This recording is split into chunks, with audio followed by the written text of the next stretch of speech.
Sou o Carlos Corrêa, essa é mais uma live da Lira Chinesa. E a live da Lira Chinesa não é toda quarta-feira não, tá, gente? Ela acontece quando dá certo. Então, o nosso convidado aqui de hoje é o Rogério Fernandes de Macedo. E o Rogério vai falar um pouquinho pra gente aí sobre o Wan Li. Quem será que é o Wan Li e o que será que é sinologia chinesa? A gente vai descobrir hoje aí. Então, passo a palavra para nosso professor Rogério. Bom, obrigado pelo convite. Agradeço a presença de todos que estão aqui nos ouvindo. É sempre um prazer participar dessa live da Lira Chinesa. E o tema de hoje é um tema central da minha tese, né, de doutorado, que diz respeito ao Wan Li e a sinologia chinesa, né? O tema é mais complexo e o desenrolar, né, da pesquisa é muito mais amplo. E hoje eu vou fazer um recorte, né? Vou falar mais sobre o Wan Li, né, e o aspecto dele em relação à sinologia apresentada na obra dele. Bom, todos sabem, né, ou todos que estudam a China, que a sinologia é uma construção ocidental, né? Praticamente surgiu com a necessidade de estudar a China, e se torna assim um objeto na sinologia. A China, estudar a China, se torna um objeto tão muito amplo para minha perspectiva. E eu, a partir desse caminho, né, eu faço a seguinte questão: como que os chineses se estudam, né? Como é que os chineses se estudam? Será que existe uma sinologia chinesa, né, dentro dessa concepção, né, ocidental? E a partir dessa questão, eu posso apresentar o Wan Li, né? O Wan Li foi um autor que eu traduzi a partir da graduação, né? Era uma outra pesquisa na graduação, mais relacionada com a romanização da língua chinesa, né? Que deu fruto de um artigo sobre a história a origem da romanização da língua chinesa, né? A origem do pinyin, né? Utilizado hoje em dia nas aulas de chinês. Bom, Wan Li viveu de 1900 a 1986. Essa data é importante, por quê? Porque ela apresenta a transformação, a transposição do Império, a queda do Império, o Império Qin, né, 1912, e a República, né? Ele viveu nesse período, isso é importante, isso é uma informação muito importante. Outra informação importante sobre o Wan Li é que esse material que eu traduzi, né, essa obra que eu traduzi dele, ela foi produzida como uma apostila de ensino aos chineses. Era uma apostila de aula, né? Ele utilizava como uma apostila, fazia anotações e produziu essa obra, e ela foi publicada, né? Ele já tinha se desligado da faculdade, estava em outra universidade, e até eu vi com surpresa, né? Poxa, né? Publicaram a minha obra, né? Publicaram meus artigos, né? Então isso é importante. O Wan Li foi professor, linguista e sinólogo moderno chinês. Ele foi graduado no Instituto de Sinologia de Tsinghua, na China. O orientador dele foi o Zhao Yanzhen. Zhao Yanzhen é um linguista famoso chinês, né? Ele é encontram-se muitas obras a respeito dele em chinês. E ele foi orientador do Wan Li. O Wan Li, ele se doutorou, ele não fez mestrado, né? Ele se doutorou na Universidade da França, sob a supervisão, sob a orientação do professor Joseph Randrier, né? A tese de doutorado do Wan Li está em francês, desculpa a minha pronúncia, né? Ela diz une prononciation chinoise de Popeye, province de Guangxi, étude à lei de la phonétique expérimentale. É o título da tese dele, né, de doutorado. é interessante, porque ele estudou linguística na China, na universidade que tem o título de sinologia, né? Esse termo sinologia da faculdade, o nome da faculdade é Guoxue. Guoxue é traduzido como, era traduzido antigamente, até o Império Qing, né? Como a Escola Imperial, né? Escola Imperial. Escola Imperial era responsável pelos manuscritos, né? Pela reunião de manuscritos. Tá, o Li, explicando um pouquinho sobre a minha tese, a questão da minha tese, a hipótese, né, da minha pesquisa. A hipótese da minha pesquisa em relação ao Li, a introdução do Li nessa questão da sinologia, ela diz respeito à obra que o Li produziu, que é a História da Linguística Chinesa, e que, ao redigir essa obra, ele inevitavelmente descreve com detalhes a sinologia chinesa, as bases da sinologia chinesa, né? Isso é uma informação hipotética, né, que eu levantei no início das minhas pesquisas e busquei comprovação, né? Tá, ele afirma na obra, principalmente no capítulo 4, né, que os estudiosos, a partir do período do pré-império chinês, quer dizer, antes do Império Qing, quer dizer, antes da reunificação, da unificação, né, primeiro o imperador Qing, os estudiosos daquele período faziam pesquisas buscando a política e a filosofia chinesa, né, isso é importante, e utilizando um instrumento, desde aquele período, que é a filologia. A filologia, o termo filologia, que é uma área ocidental também, né? O Ocidente utiliza, né, esse instrumento, essa área. No tempo do pré-império, usava o termo xiaoxie. Xiaoxie significa em chinês estudo primário, né? Xiaoxie, xiao, estudo primário, escola primária. Naquele período era estudo básico, né? Estudar o básico, estudar a semente do negócio, buscar as origens, né, os documentos. A filologia, ela trata disso. E o Li, ele utiliza, ele aproxima, né, o termo ocidental, filologia, com esse termo antigo, né, xiaoxie. Quer dizer, ele fala, olha, a filologia ocidental, que eu conhecia nos meus estudos, é exatamente a xiaoxie antiga chinesa, né? E a partir desse caminho, ele mostra ele afirma, né, que a filologia é o instrumento de pesquisa desde aquele período, né? E o objeto de pesquisa deles, né, daquele período, era a política e a filosofia, né? Simplesmente, filosofia e política, extraída dos clássicos. Ele afirma, o Li afirma que como surgiu, por que surgiu esses estudos? Surgiu com o acúmulo de material escrito, né? Começou a surgir a partir desse período, né?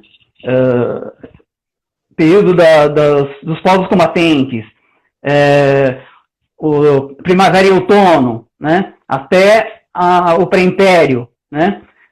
Surgiu muitos documentos, e o imperador, ele costumava utilizar esses documentos, precisava dessas informações, principalmente para aplicação de provas. As provas imperiais, né, elas eram feitas embasadas dos materiais recolhidos, materiais recuperados, né, dos antigos, escritos pelos filósofos, principalmente, né. Então, eles precisavam resgatar esse material. Isso a base de trabalho da filologia, até hoje, né? A filologia, para quem não conhece, é uma área dentro da linguística, que é a área maior, mais respectiva à linguística histórica, né? E que ela estuda o documento. O material principal dela é o documento escrito, nada mais do que a língua escrita, né? E o Ali, ele fala que a filologia, ela se aproxima muito da linguística, ela se aproxima mais da gramática, né? De estudos documentais, né? Então, esse é motivo dele dar essa informação, né? Pegar esse início de história, né? A partir dessa história, a partir da filologia. E o motivo de utilizar a filologia, que era os estudiosos pesquisarem documentos, né? Então, esses estudiosos, na obra do Ali, são apresentados como sinólogos chineses, né? Aqueles que buscam essas informações. Para quê? A filosofia era produzida, né? Mêncio, Confúcio, Zhuangzi, né? Eles produziram essas informações, estavam documentadas, eles precisavam resgatar essas informações e repassar para frente, passar para as provas imperiais. As provas imperiais eram fundamentais para a escolha de ministros e conselheiros do império. Então era uma prova muito rigorosa, né? O imperador, ele aplicava, o Ali afirma isso na obra dele, né? Fala que as premiações eram tão boas quanto as punições, né? Quem passava podia ganhar cargo público, né? Sempre um ministro, né? Um conselheiro do império, né? Ou morrer, né? Ele podia morrer, né? Então existia essa penalidade severa. Então quem participava realmente tinha que ser bom. Tá. Para entender esse caminho da minha reflexão, é preciso perceber que o Ali, ele afirma que antigamente os estudiosos apoiavam-se apenas na escrita, e um dos erros, isso é uma informação do Ali, um dos erros desses estudiosos foi se apoiar basicamente, exclusivamente, nos clássicos de Confúcio, né? Ele não quer dizer que ele está negando Confúcio, né? Ele fala que a partir da exclusão de outros documentos, né, também importantes, e foco apenas nos clássicos de Confúcio, tanto a filologia não evoluiu, né? A filologia chinesa, isso é uma formação do Ali, ela não evoluiu, como o desenvolvimento das próprias pesquisas, né, em relação à filosofia e política, né? Quer dizer, tinham mais documentos importantes e o foco foi apenas nos clássicos de Confúcio. Então, essa é uma crítica que ele faz, né? E não criticando o Confúcio, criticando esse método, né, de exclusão. Existiam, como muitos de que estudam a China já ouviram falar, né, 100 escolas de pensamento, né? Essas 100 escolas de pensamento eram os produtores de documentações clássicas, né? E esse era o foco. O Ali afirma que a China, desde o período imperial até a aproximação dos indianos do budismo e depois dos ocidentais, eles não tinham interesse em estudar gramática. Não existia gramática, estudo gramatical na China. Isso é uma afirmação. Agora, falar, não existia o estudo gramatical na China, não quer dizer que não existia gramática. Isso é um absurdo, né? Toda língua tem gramática, porque é uma regra gramática, uma regra da fala e é uma regra da escrita. Então, a filologia, ela foi fundamental, né? Porque ela é um estudo das estruturas escritas, né? Os chineses utilizavam a filologia como forma de buscar como os chineses estruturavam o pensamento, como os chineses faziam as estruturações frasais, para poder entender o diálogo deles, né? Retirar dali as informações importantes. A filologia, ela busca, até hoje, recuperar documentos escritos, né? E, apesar de não existir estudos gramaticais, nem interesse, inclusive, né? Isso é uma afirmação do Ali, não é minha, não existia interesse de estudos gramaticais na China antiga, a filologia antiga incorporava, ela tinha como áreas, sub-áreas, né, a arqueografia, que o Ali fala que é uma das áreas mais antigas da China e não foi valorizada pelo Ocidente, né, ela não é citada, a China não é citada como um primeiro país, né, a ter arqueografia, né, e o Ali fala, a China tinha isso já muito antes do Ocidente. a lexicografia, né, a onomástica, que é o estudo dos nomes, né, estava dentro da filologia. E isso, se pesquisar a filologia, vocês vão encontrar na estrutura dessa área, essas áreas também são sub-áreas da filologia. E a filologia é a área da linguística histórica. O Anli foi formado em linguística histórica, né? Então, isso são interligações, né, para entender o autor. Eu afirmo na minha pesquisa que, se com a aproximação, primeiro da Índia, né, do budismo, que aí sim deu interesse dos chineses de buscar estudar o som. Os chineses, antigamente, estudavam a forma, né, o caractere, a imagem, e não o som. Não é representar o som, como hoje em dia existe, né, a romanização é utilizada para representar o som da língua chinesa, o som dos caracteres. Percebe? Então, antigamente, era só caractere, é só a imagem, né? A imagem e significado. Com a introdução do budismo na China, os chineses passaram a observar, ter interesse pelo som. Por quê? Porque a gramática budista, né, utilizava, né, representava o som nos sânscritos, né? E os chineses tinham dificuldade, né, de aprender esse sistema. Foi a introdução desse sistema pelos indianos. A segunda introdução foi a própria linguística, né? A própria área da linguística foi introduzida pelos ocidentais, que tiveram contato com a China.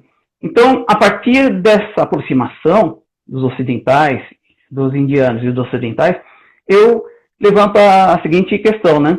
Será que com essa aproximação a filologia não desenvolveu? A filologia como instrumento da sinologia chinesa, né? Por essa aproximação, será que ela não desenvolveu? Será que ela não ganhou um outro rumo, né? Essa é uma questão que eu faço. Bom, o Anli, ele diz que foram poucos os sinólogos europeus a se aproximarem do modelo de sinologia chinesa, né? O modelo que eu digo que estuda a política e a filosofia. Esse é o objeto da sinologia chinesa, né? E utiliza a filologia como instrumento, quer dizer, o instrumento para pesquisar esses objetos na escrita, nos clássicos. Ali ele fala, olha, os ocidentais não tinham esse modelo, né? Não tinha eram poucos. E um dos sinólogos fundamentais que atraiu a atenção dos chineses e influenciou, inclusive, foi o introdutor da linguística, né, dos estudos linguísticos na China, foi o Bernhard Karglin. Bernhard Karglin é um sueco, né, filósofo, é um sinólogo sueco e linguista histórico, né. Então, ali ele buscou, né, uma fonte, né, que aproximava também da área dele, né, de formação dele e da própria doutoração dele, né, em linguística. É possível perceber que não é pelo fato dele ser linguista que ele é sinólogo. Essa é uma questão importante, né, e é diferente do modelo ocidental, né. O modelo ocidental, você é um linguista, estuda a China, você é um sinólogo. Você é um historiador, você estuda a China, você é um sinólogo, né. Simplesmente pelo interesse de estudar a China é que se ganha esse rótulo, né, de sinólogo, né. Eu não me considero um sinólogo, né. Eu sou um cientista social, né. Não dentro nem do modelo chinês e nem do modelo ocidental, né. O meu objeto de estudos é a sinologia, né. E como ela se transforma, como ela se transformou na história, né. O que é a sinologia? Existe sinologia em outros países, né, certo? Aí eu parto da China, como o chinês se estuda, encontro ali um modelo de sinologia, os chineses utilizam uma tradução, né, da Han-Xie como sinologia, e Guo-Xie também como uma forma de sinônimo, né, de sinologia, e utilizam esses termos para nomear, né, trazer o nome para a modernidade, né. Karglin foi fundamental. Só que, o Karglin, ele se aproxima. Por que ele ganha esse status, né, de importância? Vários outros, né, sinólogos também são citados na obra do Anli, mas ele ganha um status. né, ele é citado realmente como o influenciador, o introdutor da linguística na China. Por que ele ganha esse status? Porque ele se aproveitou do material produzido anteriormente pelos sinólogos chineses. Todo aquele material, né, desde o pré-império, né, que vinha sendo estudado, desenvolvido, até chegar na aproximação dos ocidentais na China, o Bernard Gagin teve acesso a esse material, teve contato com esse material, né, utilizou esse material nas pesquisas dele. E não só isso, ele utilizou as pesquisas dos sinólogos chineses nas pesquisas dele, mas não citou nenhum deles. Isso é uma crítica que o Wan Li faz, né? Uma crítica bem subjetiva, né? Mas ele faz essa crítica na obra dele. Lembrando, a obra do Wan Li foi feita para os chineses estudarem.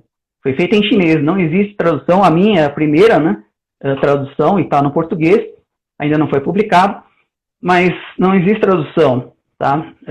Ainda em outra língua. Porque o material dele foi feito para os chineses estudarem. E o Gagin, ele aproveitou esse material. Tá? Um defeito, isso é importante, que é um perfil do sinólogo chinês, ele não apresenta somente os pontos positivos, ele apresenta também os negativos, tanto dos ocidentais quanto dos chineses. Né? Os estudiosos chineses que o Wan Li cita na obra dele, ele fala, olha, os pontos fortes dele são isso, isso, isso. Os pontos fracos são isso, isso, isso. Ele poderia ter feito isso, isso, isso. Percebe? Ele apresenta isso. Isso é um perfil do sinólogo chinês. Tá? Isso é importante para informar vocês. Tá. Como eu citei o período Qin, né? A dinastia Qin, a sinologia do período Qin. O Wan Li, ele, na obra dele, ele afirma da aproximação do Império Qin, dos estudiosos Qin, dos materiais, né, produzidos pelos estudiosos até o Império Qin, com a ciência ocidental. Né?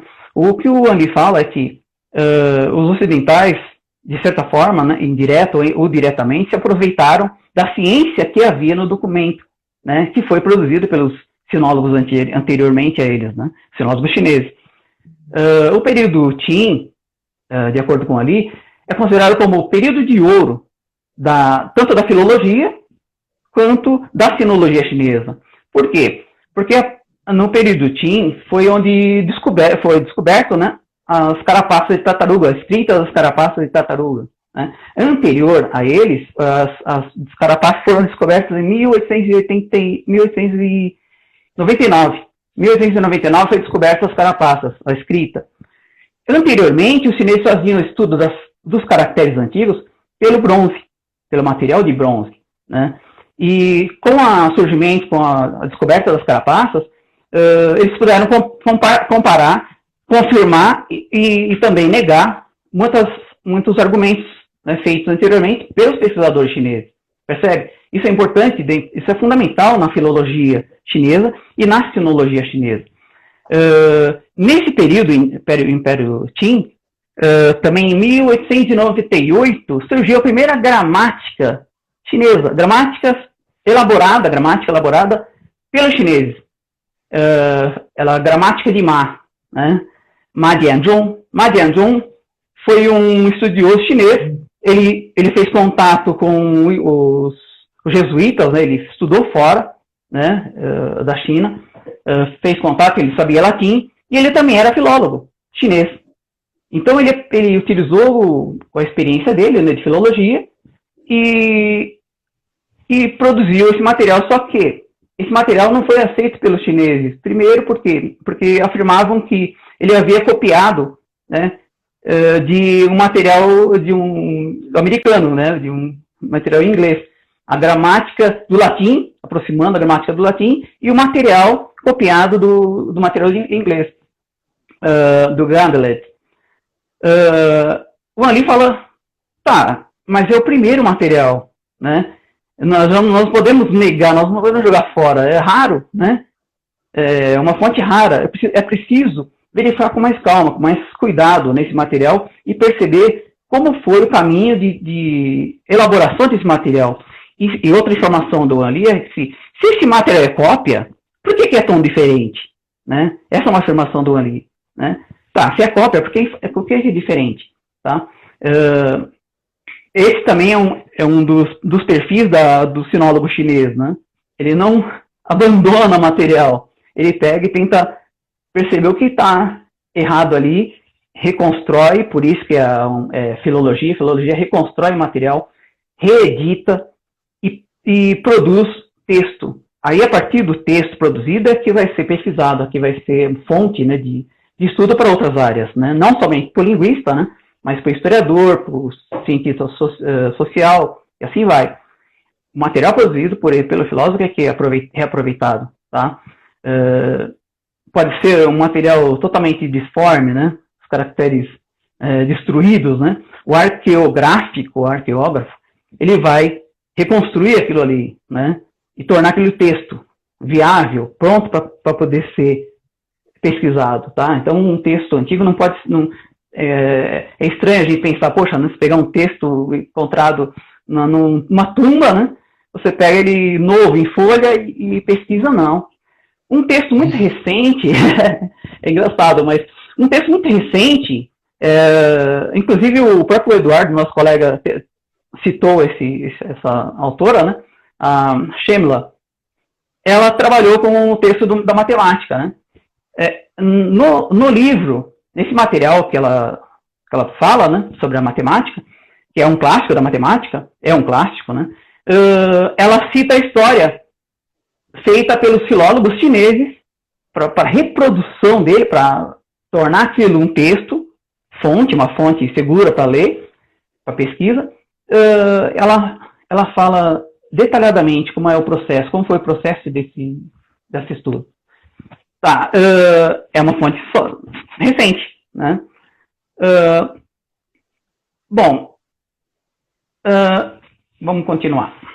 A sinologia, segundo o Anli, ele diz que a partir do momento do fim da Guerra do Ópio, né, ocorreu uma situação muito interessante, que muitos dos chineses, muitos estudiosos, ou mesmo pessoas comuns, passaram a ver, a cobiçar, né, um progresso que vinha de fora da China, né? O Ocidente é que traz o progresso, né? E o sinólogo chinês, ele nega isso. Ele fala, peraí, apesar do Anli ter estudado fora, né, na França, feito doutorado fora, ele trouxe o conhecimento para a China e aplicou no país dele, né? Aplicou, inclusive, no estudo dele, da terra natal dele, né? Em Popeye, sobre linguística. Então, o Anli, ele fala, não, é possível recuperar a ciência chinesa, é possível recuperar as fontes de informações dos nossos antepassados e perceber que existe uma evolução da tradição. Existia uma tradição e que ela não foi quebrada, ela é contínua. Nós não podemos esquecer essa tradição chinesa de cultura, de ciência, né? Dos próprios estudos da língua, no caso do objeto disso, do Anli.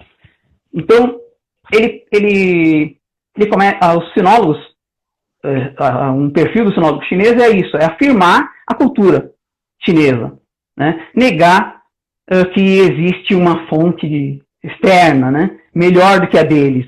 Espera aí, será que não existe isso no nosso país? É o que o Anli faz. Será que não existe um modelo gramatical na China? Ele busca na história e encontra a filologia, o Xiaoxie, né? E encontra outros processos, né, de evolução, tanto das discussões filosóficas. Uma das coisas que o Anli apresenta, né, as discussões filosóficas da língua existiam, né? O Gonsolan, né, o Xinzi, né, eles são filósofos, né, que falam da língua, né? Muitos filósofos antigos chineses apresentaram modelos que são idênticos. Se colocar lado a lado entre um criador de um modelo, de um sistema linguístico, de estudo linguístico chinês, e um modelo de estudo linguístico ocidental, percebe, nossa, há uma aproximação. Será que não houve uma influência? Não, o Anli fala, não houve influência. Eram países distantes, épocas totalmente distantes, e produziram materiais muito parecidos, muito próximos, né? Então não existia gramática, o estudo gramatical, mas existia estudos filosóficos da língua, se pensava na língua, né? Então, a filosofia como objeto, a filosofia e a política como objeto na sinologia chinesa é interessante, porque se a gente pensar que no meio da filosofia nós refletimos sobre várias informações, vários temas, né? Inclusive a língua. Então, a filosofia é o meio reflexivo, o meio flexível de pensamento, né? Nós refletimos sobre o assunto língua. Quando ela se torna lei, quando ela passa para o mundo da regra, ou seja, da gramática, no caso anterior, né, do Império Qin lá, que era colocar como regra de língua, né, escrita, no caso, escrever de forma correta, escrever da maneira como é padrão, né, que era circulava só no meio do imperador e não no povo, né, o povo não tinha acesso ao estudo, né, o acesso era somente no império, no meio imperial. Então, nós pensamos o seguinte: filosofia, ela está relacionada com a política, né, pro pensamento da sinologia do Wanli, né? Filosofia reflete, né, as ideias, essas ideias podem ser selecionadas e passam a ser regras. A partir do momento que passou a ser regra, ela passou ao meio da política, né? Isso é óbvio, né? A gramática é uma regra, né? Existem várias outras gramáticas, mas nós estudamos uma gramática que se tornou padrão no país, né? No caso do português, né? Mas existem outras leituras gramaticais diferentes que é padrão, que foi normatizada pelo governo, né? Então há uma relação, tá? Entre esse objeto que o Wanli apresenta. No caso da sinologia ocidental, dentro da obra do Wanli, né, no pensamento do Wanli, é possível perceber que a seleção que ele faz dos sinólogos, ela é dentro do caminho, dentro da reflexão da sinologia chinesa. Ele seleciona o sinólogo, que nem o Calvin, né, o Maspero, né? Ele cita sinólogos que são selecionados, por quê? Porque estudaram aspectos da língua escrita, né? E tem algum perfil de estudioso da língua escrita, ou tem um conhecimento da filologia, no caso do Calvin, né, pesquisando fontes escritas. Então ele fala assim, olha, os sinólogos ocidentais, eles têm uma diversidade de interesse, né, uma multiplicidade, né, multidisciplinaridade, né, de interesses. E é difícil, é inviável, né, entender qual o objeto de estudo do sinólogo chinês, ocidental, né? Então ele busca no sinólogo ocidental aspectos do sinólogo que se aproxima do sinólogo chinês. Ele aproxima essas ideias e faz a seleção de acordo com esse viés, né? A sinologia atual, né, vindo para o mundo atual, eu vou contar uma experiência própria, né? Eu tive a oportunidade de ir para a China, né? Fiquei um semestre, né, na Universidade de Peiping de Alton, fazendo doutorado em ciências sociais, né, com chineses, buscando entender o meu objeto de estudo, que é a sinologia. Então, eu lá no departamento perguntava onde tem existe departamento de sinologia aqui na nossa faculdade? Não tem. Eu fiquei pesquisando. Aí eu fui buscar em outras faculdades próximas, né? Na Universidade de Pequim, na Universidade de Tsinghua, que foi onde o professor Wanli deu aula, e deu aula também na Universidade de Pequim. Eu fui nessa universidade e encontrei um departamento enorme, né? Onde se faz o estudo de fontes escritas, né? Quer dizer, o modelo que o Wanli apresenta na obra dele existe ainda hoje. E não só isso, evoluiu o instrumento. O instrumento que é a filologia, né, para extrair o objeto política e filosofia, ele evoluiu com a aproximação das teorias, né, de linguística e de gramática, né? Desenvolveu o instrumento, né? Então, com o desenvolvimento do instrumento, ele ficou mais apurado, ele passou a fazer pesquisas gramaticais, né, de melhor entendimento dos clássicos.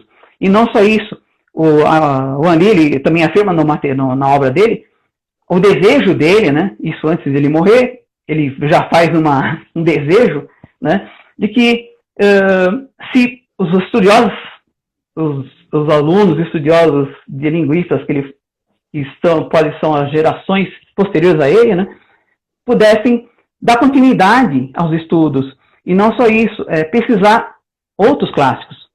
E isso acontece na China hoje, né? Eu tive a oportunidade de trazer para o Brasil, né, mais de 20 obras, né, falando sobre a sinologia chinesa.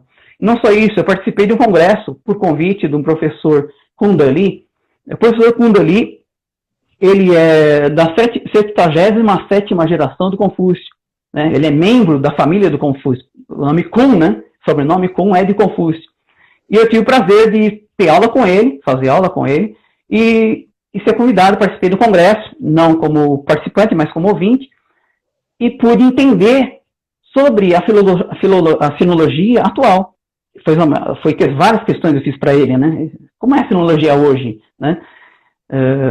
Na China. E ele me apresentou, eu tenho um livro dele também, que eu traduzi, também agora está em português, ainda não foi publicado também, mas ele fala a respeito desses interesses da sinologia chinesa, que continua sendo nos clássicos, continua sendo nos filósofos antigos chineses, e tentando entender a política discutida por eles, a produção de ideias, né, regras que eram aplicadas antigamente, e que são importantes, é importante assim, entender que pode ser aplicado atualmente. As aulas que eu tive com o professor Kuhn, e tive aula de filosofia chinesa também, e política, no tempo que eu fiquei na China, eu percebi que o interesse dos sinólogos chineses era de tentar aplicar pensamentos antigos, tentar ver uma possibilidade de uso, né, no atual, né, no mundo atual. Será que é possível aplicar? Será que é viável ou não é? Não é uma imposição, é simplesmente um mundo das ideias, né? As políticas antigas servem para hoje? Não servem. Mas por que não serve, né? O que serve e o que não serve, né? Então, tá, para finalizar, eu poderia continuar dialogando, porque tem muita coisa, né? Mas, para finalizar, eu posso apresentar a estrutura da sinologia chinesa como é atualmente, desde o período antigo até hoje. Ela não mudou, né? Ela evoluiu. Então, a estrutura da sinologia chinesa, ela é composta pelo objeto, que é a filosofia e a política chinesa antiga, né? Quer dizer, pode ser um, pode ser outro, pode ser os dois, né? E há uma relação, né? A política surge da filosofia. A teoria é o estudo dos clássicos. A teoria se embasa no estudo dos clássicos. O método é a interpretação textual, né? A crítica textual. E o instrumento é a filologia. Instrumento de estudo, né? De filtrar o material, extrair dali um texto, né, uma obra, alguma coisa que possa ser pesquisada e produzir ideias, é a filologia. A ideia que aproxima, que resume, né, o interesse, o objetivo da sinologia chinesa é o que o Confúcio fala, principalmente no capítulo de política, né, do Analetos, né, de Confúcio. Ele diz assim, rever o antigo para compreender o atual, né? Quer dizer, o Confúcio já citava isso, né? Rever o antigo, rever os pensamentos antigos para tentar entender o que está acontecendo hoje, né?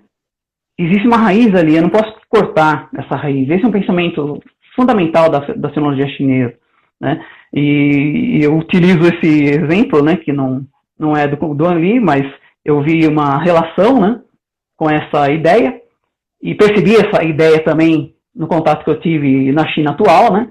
Isso é, até hoje, o O Kundalini é especialista em Confúcio, né? Sinólogo, é um dos mais citados, né, sinólogos chineses, entendeu? E ele é aberto para diálogo, né? Ele é muito importante para nós entendermos. Bom, para que vocês entendam um pouco do Wan Li, se quiser pesquisar o Wan Li, tem a obra, está em inglês, e a única obra que eu encontrei em outra língua, né, falando sobre o Wan Li, fora comentários e tal, mas ele é muito mais robusto, é o livro do Peter Peverell, The History of Modern Chinese Grammar Studies. Estudo da gramática. O objeto do Wan Li é língua, né? Ele não é um filósofo, ele é um linguista, tá? O que eu cito aqui é que há uma construção, né, ou detalhamento da sinologia chinesa quando ele produz essa obra, tá? Por quê? Porque ele vai tentar citar o instrumento, que é a filologia, né? A partir do momento que ele começa a falar da filologia, pronto, ele começou a falar do objeto da sinologia chinesa. E aí ele desenvolve uma história, né, totalmente embasada, por isso que ele tem o capítulo 4, né, falando sobre os sinólogos ocidentais e a aproximação deles com os sinólogos chineses. No capítulo 4 é respectivo, né, o assunto é fundamental sobre isso. É isso. Não sei se ficou claro a minha explicação, mas eu acredito que nunca vou deixar claro, né? Não foi esse o meu objetivo na minha tese, né? Deixar uma resposta, uma conclusão. Foi levantar dúvidas, né? E apresentar os problemas. Isso eu apresento, né? Quais são os problemas da sinologia. É isso. Muito bom. Obrigado, professor Rogério, pela participação, por essa explicação para a gente aí do que está acontecendo na China, né? O pessoal quer saber o que está acontecendo agora, o que está acontecendo antes, principalmente o que está acontecendo agora. Então, a gente tem aí a gente tem aqui agora um pessoal fica sabendo de algumas coisas aqui, né? Bom, então, eu vou ler aqui o comentário da turma. Opa. Esse pessoal né? É que pra mim tá beleza. Pra mim tá tranquilo. Você tem algumas leituras que batem com as minhas. Pois é. Assim, em termos de pesquisa e tal, né? Sim. Eu formulei assim um comentáriozinho aqui, mas eu vou ler o do pessoal aqui, depois eu vou ver se eu dá tempo para fazer o meu. Ok. Seguinte, aqui a ECPDV5501 disse lá mais no começo, esses documentos históricos escritos ficavam armazenados em quais locais? Uma pergunta, tem outra. Ok. Poucas ou muitas pessoas tinham acesso a esses documentos? Acho que você respondeu um pouquinho, né? Mas se quiser falar um pouquinho mais. Eu posso comentar. Bom, em relação ao armazenamento, como eu havia iniciado a minha fala, os estudiosos, né, aqueles que estavam se preparando ou já tinham se preparado para ser ministro, para ser conselheiro do imperador, eles eram os estudiosos que pesquisavam essas fontes, porque eles precisavam aconselhar o império, então eles precisavam dessas fontes. Sem informação eles poderiam morrer, né? Isso era rigoroso, né? Então esse armazenamento era feito nessa que é a escola Guoxue. Guoxue é a escola imperial. Antigamente os chineses utilizavam esse termo, né? Essa Guoxue. É onde se armazenavam a documentação. Hanxue era uma escola também, né? Escola de estudo dos clássicos, por isso que as duas se unem, né? E eu encontrei isso lá na China, um departamento enorme, estava lá uma placa, né? Departamento de Guoxue, né? Instituto de Guoxue. Aí eu entrei, quero saber disso, comecei a perguntar para os professores lá dentro, fui tudo quanto é lugar para tentar entender aquele departamento e busquei outro. Então, eu percebi que hoje em dia utiliza esse Guoxue, traduz Guoxue como estudo dos clássicos, ou escola, centro de clássicos, né? Assim como o Han era estudo dos clássicos Han, entendeu? Então, era especificamente estudar clássicos do período Han e mais focados no Confúcio, né? Então, eram duas escolas, né? E essas escolas, a Han Xie estava dentro da Guoxie, tá? Não são escolas separadas, as duas se unem. Então, para essa pergunta que foi feita, que eu acho muito importante, armazenamento era feito nessas escolas. Sobre a questão se eu lembro da pergunta, poderia me formular novamente, Carlos? A segunda foi que eu já havia respondido, se ela me passar na cabeça eu lembro. A segunda é poucas ou muitas pessoas tinham acesso a esses documentos. Então, eram muito poucas. O estudo não tinha acesso, o povão não tinha acesso ao estudo, tá? Quem estudava era quem tinha relação com o Império.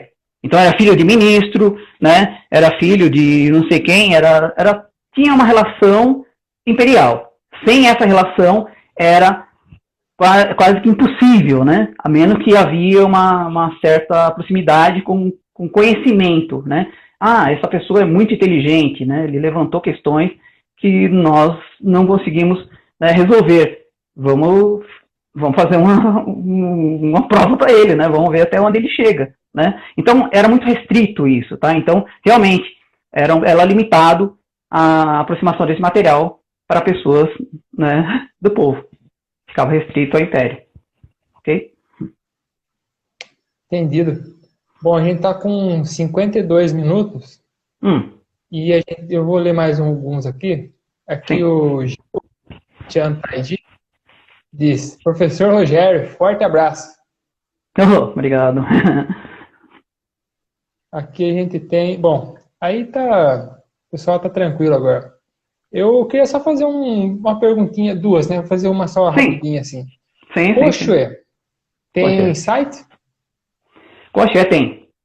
Se você questionar, jogar em pinyin mesmo, né? G de gema, U, O, né? Koshue, X-U-E. Koshue.org, às vezes .cn, né? China, ele tem muito material. Opa, você achou?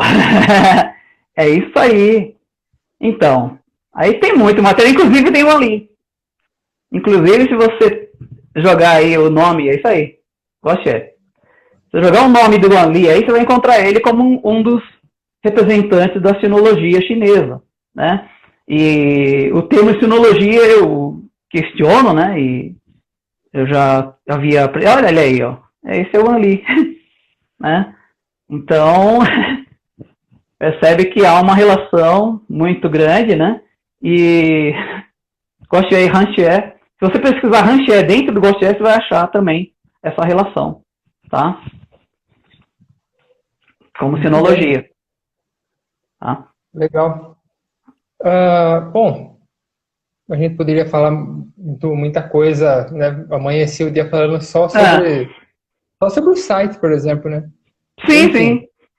Uma coisa que eu fiquei pensando, Rogério, é assim, o estudo do Anli e assim, a pessoa dele, assim, que representa dessa área de estudo e tudo mais, eu acho que você passou por isso daí na sua tese, né? Que sim. Não pode ser circular por aí, mas né, a gente... Por enquanto não. Por enquanto não.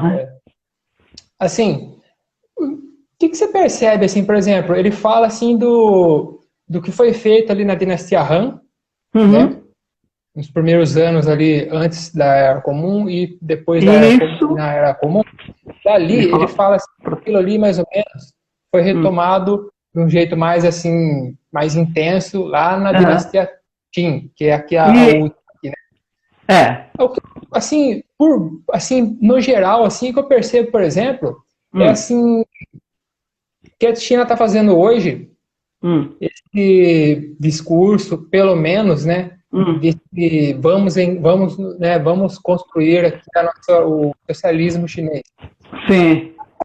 Todo esse processo de agora, me parece que ele é um processo que, assim, ele é bem contínuo Ele é contínuo. Essa retomada ali na dinastia Qin desses estudos, mais ou menos nessa Exatamente. que o Ali está falando. Que o Ali apresenta, exatamente. Lá na dinastia Han e a Qin, do meio você tem ali o chamado neoconfucionismo. Né? O confucionismo Sim. Isso daí, o que eu penso, assim, porque o Wan Li, ele cita aí, você falou o Xunzi. Sim. Então, o que eu percebo, por exemplo, na briga, vamos dizer assim, filosófica chinesa no geralzão, eu vejo um embate entre Xunzi e Mêncio, no geral. Um momento... Sim, tem outro. E o Mêncio por outro tempo. O que me parece é que esse momento de agora, o Wan Li me parece, ver o que você vai falar agora, me parece que está sendo representativo dessa nova pegada, nessa nova fase do pensamento chinês, mais leitor do Xunzi, numa base assim mais Xunzi. O que você acha? Você acha que o Xunzi está levando a melhor sobre o Mêncio nesse momento? Olha, eu vejo que pelo que eu li do Kundalini, né, que ele fala exatamente isso que você está citando, o material dele é muito extenso, ele fala de 9 escolas, né, dos nove principais pensadores e as escolas que eles surgiram, justamente o Xin é um deles, o Mêncio também, Mozi, né, e a briga dele com Confúcio, né, também ele cita. Então, eu vejo que o Confúcio, ele é até hoje um representante, né, desse processo de estudo. Né? Por quê? Porque o Confúcio está dentro no meio das leis de ensino. Né? Ele era um político da educação, política educativa. Né? O ensino, ele promoveu o ensino para o povo, que antes não tinha, né? O povo comum. Né? Ele começou a introduzir isso. E agora... Esses filósofos, eles dialogam, né? Mais ou menos, eles são influenciados, né? Há uma influência, né, entre algumas escolas, né? Então é importante entender essas relações, tá, que existem. O Wan Li, ele cita 2 pontos principais, primordiais, para se estudar a China, né? Que é... Só um momentinho, Rogério. Sim. Só um momentinho. Antes de você continuar, eu acho que eu vou encerrar essa live aqui, que ela está com 58. Opa, vai cair. Vai gastar um pouquinho mais de tempo para responder essa. Só para não colocar essa resposta. Sim. Aí eu vou encerrar essa live e começar outra, só para a gente deixar registrado. Eu acho importante. Ok. Rapidinho. Gente, a gente já volta.